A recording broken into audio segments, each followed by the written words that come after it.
Value Farm family, welcome back to another episode of The Farm. If you're new here, you are most welcome.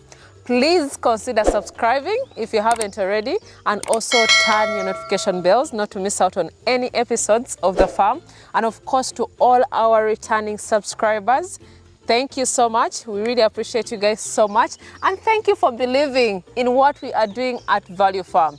Guys, we are back at the farm. It's even drizzling, but we are right here to share information with you guys, to share our knowledge with you guys, because we're not selfish. We want to share everything with you so that you don't make any mistakes when you're starting your farms, especially the beginner farmers or even experienced farmers. When you're out there and you're looking at maybe doing goat farming, you're looking at whatever we are doing at Value Farm, you do not make mistakes, or you at least have an idea of how you are going to begin.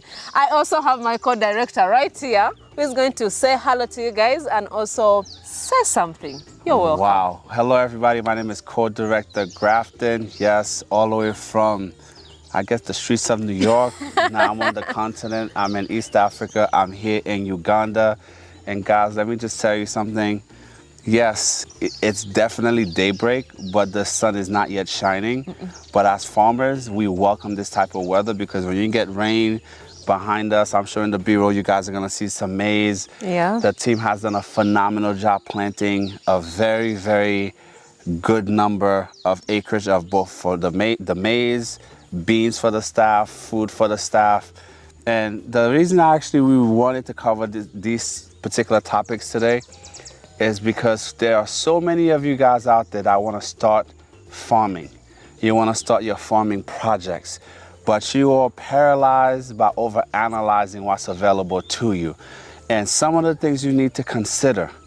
Sometimes you may have a passion to pick one particular sector of farming, but your geographic location is going to determine what you end up doing. Case in point, if you're in an area where every time it rains, you literally have rivers for roads, you might not want to do goats in that area. You might want to do ducks, or you might want to do something different. You might want to do cattle, you might want to do fish, and not necessarily goat farming, right? But many of you guys are very stubborn.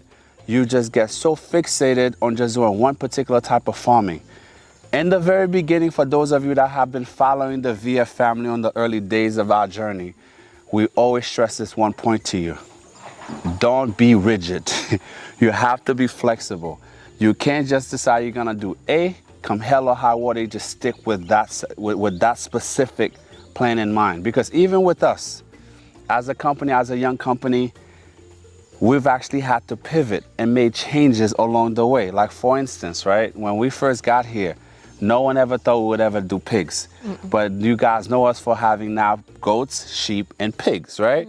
The pigs came to us because where we were, you know, the location where we're currently located, we're like one of the bigger pig farmers in the region, right?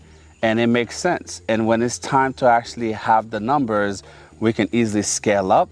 Not to mention, we had enough land to be able to plant enough feeds that would then dictate the amount of pigs that we end up keeping as a company. So you literally have to see how the dots connect in your mind, right? So we always tell you guys, you have to put together your plan, you build your business plan, but in your business plan, whether you're doing construction or farming, there's always a contingency budget.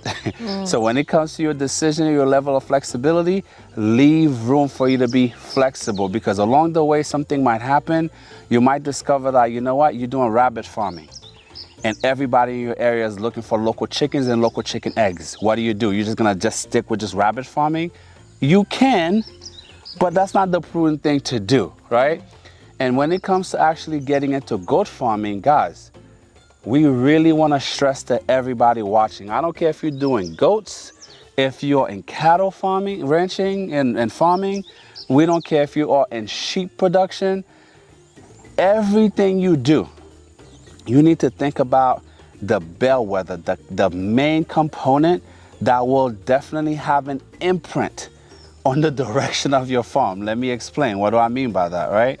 When you decide to either go into sheep, goat, whichever livestock management you want to actually pursue, the main component many of you think about, oh, I need to go get all the best looking female goats I can find.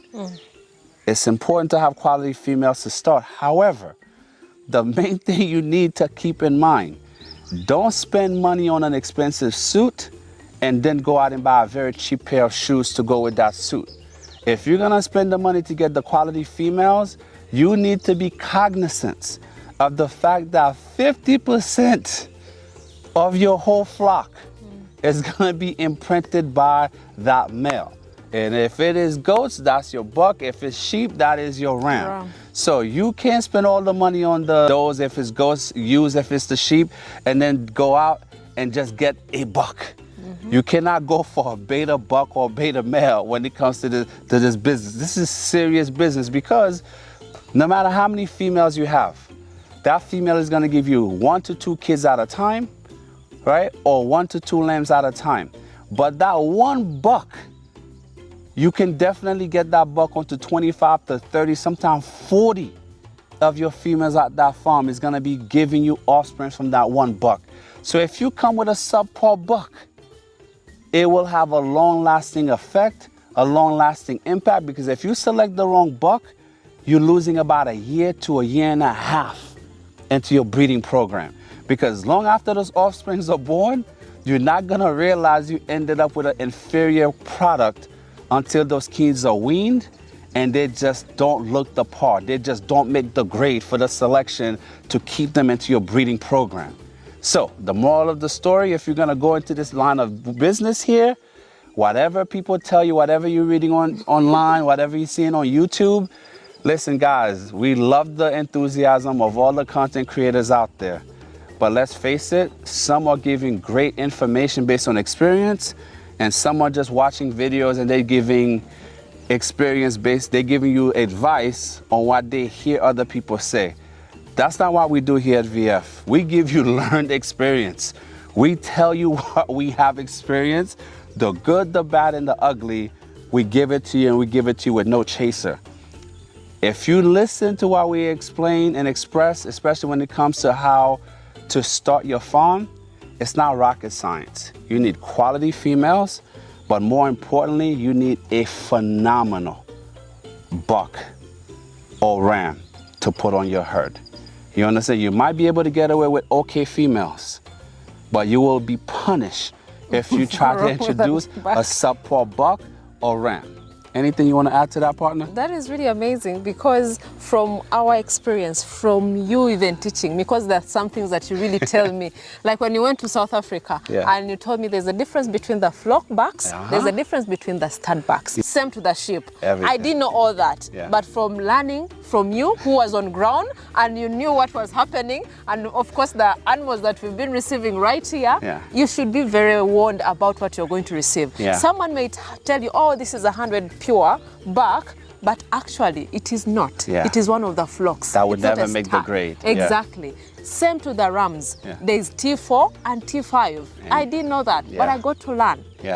Because of experience, because of Grafton as well. Telling me, do you know the difference between these rams right here?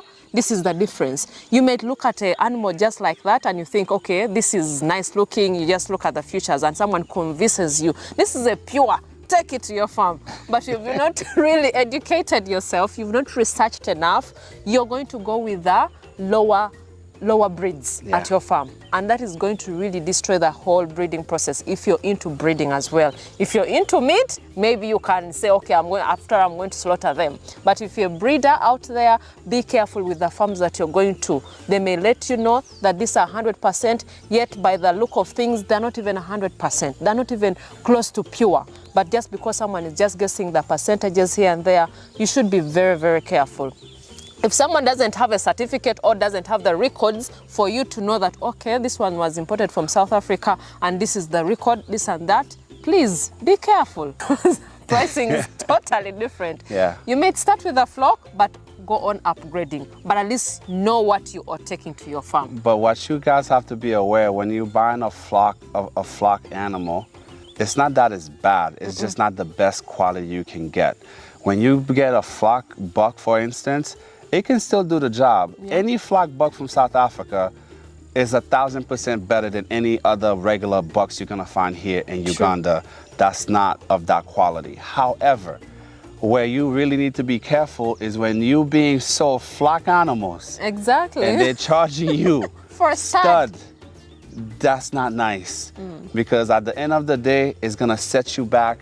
And many of you guys out there, you're suffering in silence. You've been buying these animals. They're not productive. They're not producing anything. Well. And plus, when the offsprings come, they don't look like real South African goats. There's a reason for that. The overall quality of the genetics is not up to par. However, you know, we can't cry over spilled milk. What we would urge you guys to do, tighten your belts, you understand?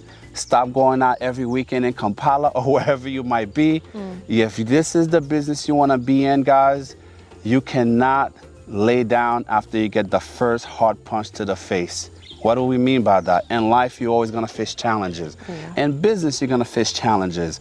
I actually saw a documentary. I was watching 60 Minutes.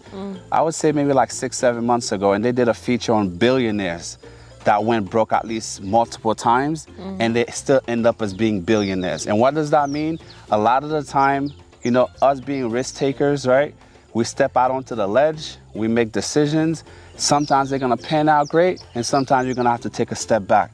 But just because you find yourself in a setback, that's all it is. A setback don't mean you are knocked out, you're not out of the game, you're not out of the race, you just have a minor delay. You are facing challenges. And if you treat those delays and challenges the right way, it will only make you stronger. Because like right now, I can speak for myself, I can speak for my partner, and I can speak for many of you that have been following us on this journey.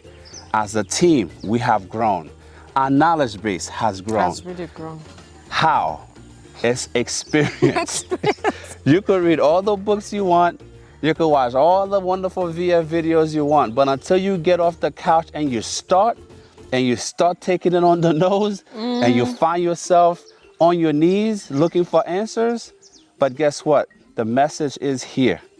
No matter how hard it gets, you're not a loser as long as you're still in the game. But the moment you wave the white flag, you decide to sit it out, then truly you have lost. And many of you have spent time, money, energy. You've made personal sacrifices, right? To actually get into the farming world. And just when you're about to reach that breakthrough, that's when it's gonna get to the hardest. That's when it's gonna feel like it's impossible to do this. But let me tell you guys, if you stick with it, you understand, sometimes you might have to lower the amount of animals that you have. Sometimes you might have to lower the amount of staff that you have. Sometimes you might have to say, you know what? You might have 50 acres of land, and you yourself can't manage to plant all 50 acres. Better you plant 10 to 15 acres that you can manage versus you not planting anything at all. And it's the same thing when it comes to livestock management. But as long as you're in it, and you're building your market, and you're building an actual base of loyal customers, you're gonna find yourself coming out on the other end as a winner. Because at the end of the day, as long as you understand farming takes time, the transition takes time. That first paradigm shift needs to happen up here. Then you need to have your plan, and you need to understand what it means to be consistent, okay? And consistency simply means no matter if you plant maize this season, it doesn't grow because the rains don't come. Doesn't mean you just give up planting maize forever. Because at the end of the day, you know, sometimes you're gonna win in life and sometimes you're gonna lose. However, as long as you make the decision to know no matter what happened, win, lose, or draw, you're still gonna keep going, then who's gonna stop you? The only person that can stop you is yourself. Please. Amazing. You talked about I'm just telling the people the truth. That is the real truth. Yeah. We are the example here. Last season we planted maize. We did a video on maize. Right here. We learned a lesson. I think it was around this section as well. Yeah. We planted our maize. Yeah. Some of it came out okay. Some of it did not come out okay. Because we tried two companies. Types of seeds. Exactly. We knew who the winner was. We knew what the winner was, but we never gave up. We counted our losses, but this time round, we were like, no way. We're gonna win. We are going to win. The championship is already on its way to VF. Exactly. This time round, we are not going to plant the other one that didn't make it last time. So we are going to go with the one that really worked out for us here. And of course, with the preparation of the gardens as well. Yeah. Last time, we did not prepare so well. Yeah. This time round, we made sure the garden preparation was on time and we used our manure properly. Yeah. To put in our gardens. So all that explains that we learned from our lessons. We learned from our mistakes. And that's all we previously. ask you guys to do. You're gonna make mistakes. It's okay. You have to learn from them. You have to keep moving forward.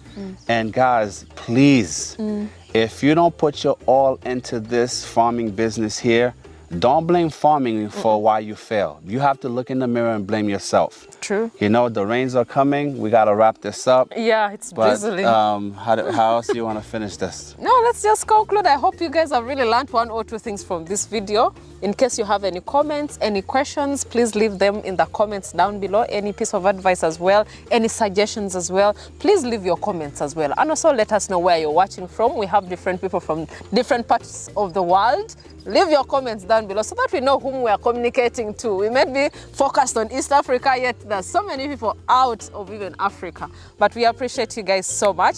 Please, if you haven't checked out our social media platform, I don't know what you're waiting for.